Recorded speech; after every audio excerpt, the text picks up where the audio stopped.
कहानी। गरीब लड़का और बकरी। एक छोटे से गांव में राहुल नाम का एक गरीब लड़का रहता था। उसका घर कच्चा था और परिवार में सिर्फ उसकी मां थी।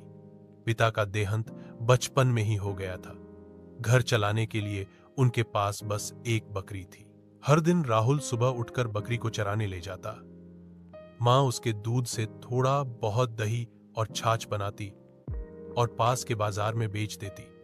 उसी पैसों से मां बेटे का गुजारा होता। लेकिन धीरे धीरे बकरी बूढ़ी होने लगी। अब वह कम दूध देने लगी थी। राहुल ने मां से कहा, अम्मा, लोग कहते हैं कि हमें इस बकरी को बेच देना चाहिए, फिर किसी और काम से पैसा कमाएंगे। मां ने उसकी आंखों में देखा और बोली, बेटा, यह बकरी हमारे लिए जान से भी बढ़कर है। जब हमारे पास कुछ नहीं था तब इसने ही हमें जिंदा रखा। हम इसे बेच नहीं सकते। राहुल समझ गया।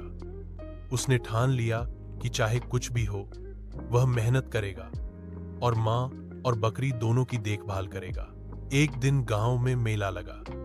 वहां एक दौड़ का मुकाबला था। इनाम में एक नई दूध देने वाली बकरी थी। राहुल ने हिम्मत दिखाई और उस दौड़ में हिस्सा लिया। वह नंगे पांव दौड़ा, मगर दिल में मां और अपनी बूढ़ी बकरी का प्यार लेकर अंत में राहुल जीत गया। इनाम में मिली नई बकरी को देखकर मां की आंखों में आंसू आ गए।